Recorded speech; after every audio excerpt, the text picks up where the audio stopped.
Bé, moltes gràcies. Bon dia a tota la gent de Sabadell i de fora de Sabadell, perquè aquí veig algunes cares de ciutats de la comarca que ens acompanyen. És un plaer poder estar aquí amb vosaltres i jo bàsicament havia pensat compartir per què crec que aquest diumenge 12 de maig hem de votar la candidatura d'Esquerra Republicana de Catalunya. Vull compartir amb vosaltres les meves reflexions, les meves raons de per què jo em sento interpel·lat per aquesta candidatura que espero que el 12 tingui un gran resultat.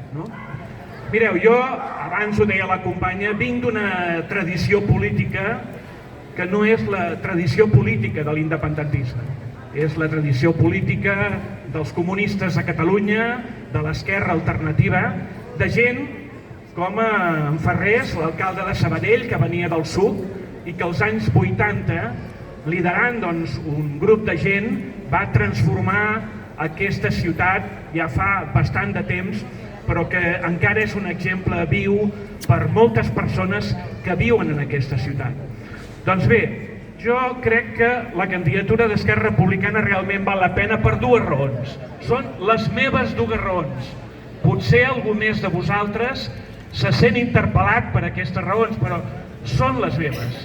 La primera, Esquerra Republicana, la candidatura, no és una candidatura conformista. Avui dia vivim en una societat, amb aquest capitalisme desenfrenat, tan difícil, tan complicat, on moltes vegades quan governes una ciutat o governes el país et pots deixar anar per la gestió del dia a dia i acabes fent de gestor gris de les pitjors coses que aquest capitalisme neoliberal comporta. Doncs bé, cal tenir en molts moments un far, una brúixola, un projecte de transformació, una utopia, en definitiva. Doncs sí, crec que la vida s'ha de tenir una utopia, perquè l'utopia és la brúixola o és el far que fa que el dia a dia saps per on tens que anar. Esquerra Republicana no vol governar, evidentment vol governar, però vol sobretot transformar el país. El país necessita transformacions de fons, canvis històrics que a vegades s'ha de tenir la valentia política o l'estratègia política per voler transformar.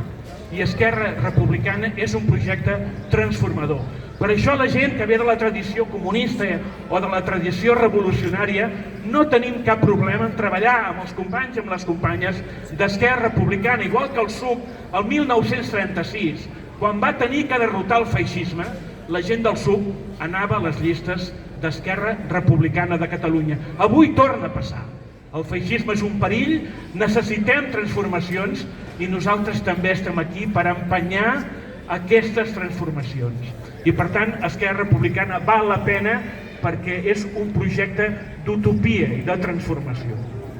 Segona cosa, la candidatura d'Esquerra Republicana és una candidatura realista. El primer que s'ha de fer, quan vols fer canvis revolucionaris, canvis de transformació, és reconèixer la realitat, no negar-la, no emmascarar-la, no crear falses expectatives. Reconèixer la realitat és el primer que s'ha de fer per poder-la transformar. I bé, Esquerra el que fa és ser realista, un realisme basat en els interessos de la majoria de la gent, amb el que diem els interessos materials de les classes populars. Classes populars entenent a la gent treballadora, però també els autònoms, els petits i mitjans empresaris. Gent que té un dia a dia difícil i que necessita certeses. Esquerra Republicana dona certeses pels interessos col·lectius de les classes populars. Per això, si busqueu en el programa, trobareu que parlem de transport públic, que parlem d'habitatge públic, que parlem de reindustrialització. Per això és tan important que la Nissan, que va marxar de la zona franca i de Montcada, retorni la inversió en 1.250 llocs de treball, perquè la gent té dret a treballar de forma digna. I Esquerra Republicana fa possible aquestes coses, que si voleu, a vegades no són tan grandiloqüents, però que són imprescindibles per millorar la vida quotidiana de les persones. I això és realisme. realisme és estar molt al costat de la gent, com diu el lema de campanya, perquè estar al costat dels catalans i de les catalanes és el que veritablement ens fa estar al costat del país. Nosaltres el país l'entenem així. Per això la sobirania, quan parlem en abstracte, es tradueix en l'hospital en el qual van tractar la meva mare, o a l'escola on van els meus fills. Això és sobirania, i això és el projecte d'Esquerra Republicana de Catalunya. Aquestes són les meves raons. Sé que potser d'altres en tenen d'altres. El bo d'Esquerra és que moltes raons hi caben, i gent diferent es pot trobar en una mateixa lluita. Per tant, gràcies companys per estar aquí, i el 12 a guanyar sense cap dubte. Molt bé, Noel.